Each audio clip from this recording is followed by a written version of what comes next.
Living History, American Combat Stories as told by those who were there. General Ken Miles was a lieutenant colonel, F-100 squadron commander, flying over 300 low-level ground support missions in Vietnam. I had a great fighter squadron. All in all, while I was there, we didn't lose anybody. And we flew over, my squadron flew over 10,000 combat missions with basically 19 guys. The F-100 was a real workhorse of Vietnam, South Vietnam anyway, because it was in great support for both the Marines and the Army. We took off, and he was flying wing, I was leading. There was a Special Forces camp being attacked by a North Vietnamese regiment.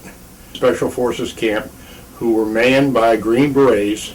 Normally there'd be about 8 Green Berets in each Special Forces camp. They were triangular on the side. They were formed in a triangle. And they normally had repatriated Vietnamese VC. They were called Chu Ois.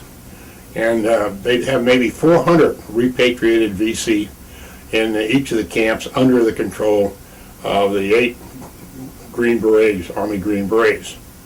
Well, this particular camp was Tan Le Chom, and it was located about 80 miles to the northwest of Saigon. There was a forward air controller airborne above the Special Forces camp. And so they put me in contact with him. And I said, well, where are you and what's the weather like? And he said, well, it's terrible.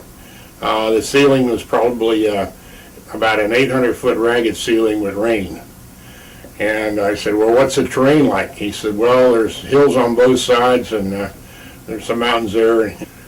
Well, we're at 25,000 feet and we got all this weather beneath us and it's dark. It's about 1:30 in the morning. So I said, I don't see how we can come down without hitting any of the hills or anything. And the fact came back and said, well, these guys are in real trouble. He said, the 400 Chu Ois that were in the camp all took off when the fighting started, and it just left the 8 Green Berets against about 1,500 North Vietnamese. And he said, if you don't come down and help, they're going to be annihilated. So I looked over at my wingman in the dark, we had our lights on, and we're cruising along about 450 knots or so, 480. And I said, well, you want to give it a try, J.O.? And he said, sure, boss, let's go.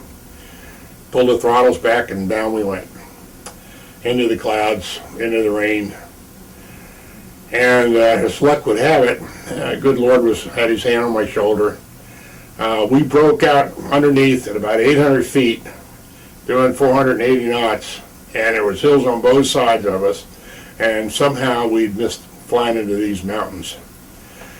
You could see the Special Forces camp, and it looked like sort of something out of a John Wayne movie where they had the wagons all circled and the Indians were all shooting at it, because you could see the gunfire all firing at it from all sides. I dropped one napalm can right at the very front end of the entrance to the Special Forces camp where they had the fence. The fence was pretty high and had a gate there, and that lit up and got a fire going, and then we could see what was going on. In the meantime, of course, we had some pretty heavy anti-aircraft firing at us. So I thought my first effort was to silence that. So I went in and I dropped a 500-pound bomb on the anti-aircraft position and blew it up. Then J.O. went in and strafed a bunch of the people who were trying to climb the walls of the Special Forces camp. I came back around and dropped another 500-pounder right at the very beginning of the camp. Continued to strafe and shoot the people off the wall until we ran out of ammunition. Well, we didn't have anything left, so when we were totally expended, we left and flew back to, climbed back out, flew back to Phan Rang, and landed, and gotten two new airplanes that had been uploaded. And since we knew where things were, took back off and went back down there about 2:33 in the morning and did it all over again. And so that's as a result of that, we actually turned the tide, and the Arvin division left. But of the 8 Green Berets in there were 7 of them were wounded, and although they all survived, but they were wounded, and one Chief Master Sergeant was not. And about a day later, I got a call, and they said they want you to go down to Tonley Cham. So we got in a transport airplane, and they flew us down, and we landed. When I landed, I was met by this big burly Green Beret, and he hugged me, and he had tears in his eyes, and he said, we saved him. We actually saved him.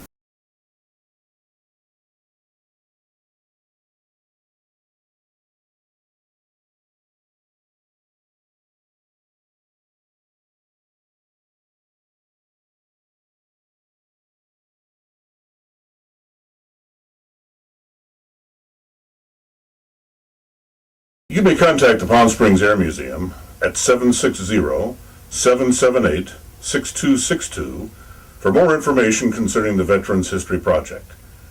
We're happy to interview any veteran or civilian who participated in any of our country's military conflicts, and will provide a DVD of the interview for the family.